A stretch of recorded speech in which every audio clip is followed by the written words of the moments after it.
అడిగారు periods pregnant ఉన్నప్పుడు కూడా పీరియడ్స్ వస్తాయా అని.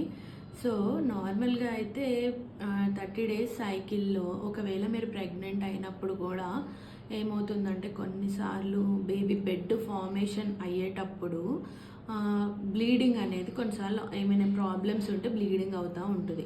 అండ్ ఇంకోటి ఏంటంటే కొన్నిసార్లు అబార్షన్స్ కూడా అదే టైంకి అవ్వచ్చు. సో అది కూడా బ్లీడింగ్ రూపంలోనే అవుతుంది కాబట్టి కొన్నిసార్లు పీరియడ్స్ అని మీరు అంటే మిస్ చేసుకోవడానికి అవకాశం ఉంటుంది. ఏం చేయాలి అంటే ఈ టైంలో ప్రెగ్నెన్సీ టెస్ట్ చేసుకుంటే ఇఫ్ పాజిటివా నెగిటివా తెలుస్తుంది. అవును 1 month యాక్చువల్గా అయితే 14 days తర్వాత ఎగ్ రిలీజ్ అయినాక ఫర్టిలైజేషన్ జరుగుతుంది. 14 days టైం వరకు 15 days టైం లోపల ఎప్పుడైతే పీరియడ్ వచ్చిందో ఆ ఫస్ట్ 15 days లోపల మీది రెగ్యులర్ సైకిల్ అయితే కనుక మీ పీరియడ్ ఆఫ్ టైంని బట్టి ఎప్పుడు మీకు పీరియడ్ రావడానికి ఎగ్జాక్ట్లీ 14 days ముందు మీకు ఎగ్ రిలీజ్ అయిందని అర్థం. ఆ టైంలో మీకు ఎగ్ రిలీజ్ అవుతుంది. సో ఎగ్ రిలీజ్ అయినప్పుడు మీరు ఫర్టిలైజేషన్ అయితే జరిగితే కనుక ఫర్టిలైజేషన్ జరిగిన తర్వాత ఏమవుతుందంటే తర్వాత పీరియడ్ టైం వరకు ప్రెగ్నెన్సీ అనేది పాజిటివ్ వస్తుంది. సో అప్పుడు కూడా మనం ప్రెగ్నెన్సీ టెస్ట్ చేసుకున్నప్పుడు పాజిటివ్ వస్తుంది. సో కాకపోతే కొన్నిసార్లు ఏంటంటే ప్రెగ్నెంట్ ఉండి కూడా మీరు బ్లీడింగ్ అయింది అంటే అవి నార్మల్ మెనిస్ట్రల్ బ్లీడింగ్ కాదు, అది అబార్షన్ వల్ల కానీ లేదంటే ఇంకా బేబీ బెడ్ ఫార్మేషన్లో ఏమైనా ప్రాబ్లమ్స్ ఉండడం వల్ల అలా బ్లీడింగ్ అవ్వచ్చు.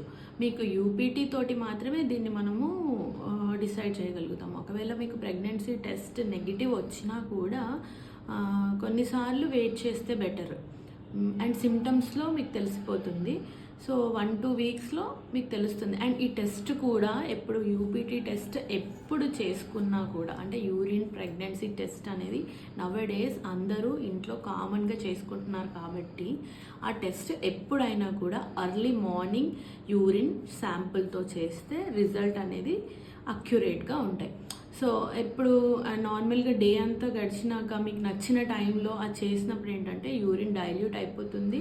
సో రిజల్ట్స్ అనేవి చాలా వరకు నార్మల్గా రాకపోవచ్చు. సో అక్యురేట్ రిజల్ట్స్ కావాలంటే యూపీటీ టెస్ట్ ఎప్పుడైనా కూడా మార్నింగ్ టైంలో ఎర్లీ మార్నింగ్ ఫస్ట్ లేచిన తర్వాత ఎర్లీ మార్నింగ్ శాంపుల్ యూరిన్లో ఆ టెస్ట్ రిజల్ట్స్ అనేవి అక్యురేట్గా వస్తాయి. సో మీకు అండ్ పీరియడ్ ఇంకా కూడా అది పీరియడా కాదా మీకు తెలుసుకోవడానికి ఎలా అంటే పీరియడ్ నార్మల్గా ప్రెగ్నెంట్ అయితే కనుక నార్మల్ పీరియడ్లో ఉన్నంత ఫ్లో ఉండదు, కొంచెం స్పాటింగ్ లాగా ఉంటుంది. అండ్ రెగ్యులర్ పీరియడ్స్ అప్పుడు ఏమవుతుందంటే మీకు ఫ్లో ఉంటుంది, అది ఇంక్రీజ్ అవుతుంది అండ్ మీకు పీరియడ్ క్రాంప్స్ వస్తాయి. And that is different thing. ఒకవేళ మీరు ప్రెగ్నెంట్ అయ్యారు అండ్ మీకు అది పీరియడ్ లాగా అనిపించింది అంటే కనుక హెవీ ఫ్లో అనేది హెవీగా ఉండదు అండ్ అది తగ్గిపోతుంది. దాంతోపాటు మీకు అదర్ సిమ్టమ్స్ నాజియా, అదే వామిటింగ్స్ ముందు వీడియోస్లో నేను చేశాను. మొదటి ప్రెగ్నెన్సీ మీరు ప్రెగ్నెంట్ అని తెలుసుకోవడానికి సిమ్టమ్స్ ఏమేమి ఉంటాయి అనే వీడియో చేశాను. Please watch that also. And ఎప్పుడైతే మీకు ప్రెగ్నెంట్ అని మీకు డౌట్ వచ్చిందో and UPT is the best solution for అంటే ఈ రెండిట్లో మీరు ఏది తెలుసుకోవడానికి ఇది ఒక సొల్యూషన్. కాకపోతే ఏంటంటే పీరియడ్స్ వచ్చినప్పుడు అంటే మెన్స్ట్రుయేషన్ నార్మల్గా జరిగింది అంటే కనుక మీరు ప్రెగ్నెంట్ కాదు, అది క్లియర్. పీరియడ్స్ రాలేదు, పీరియడ్ లాంటి బ్లీడింగ్ కనిపించింది, సిమ్టమ్స్ ఉన్నాయి నాకు అండ్ మీకు హిస్టరీ ఆఫ్ అదే సెక్షువల్ ఇంటర్కోర్స్ ఇలాంటివి హిస్టరీ ఉన్నాయి అని అనుకున్నప్పుడు you should go to UPT test, urinary pregnancy test చేసుకోవడం ద్వారా మీరు దీన్ని కనుక్కోవచ్చు. కానీ స్కానింగ్లో మీకు అప్పుడే తెలియదు. స్కానింగ్లో మీకు ప్రెగ్నెన్సీ పాజిటివ్ తెలియాలి అంటే కనీసం 5 వారాల నుంచి 7 వారాల సమయం పడుతుంది.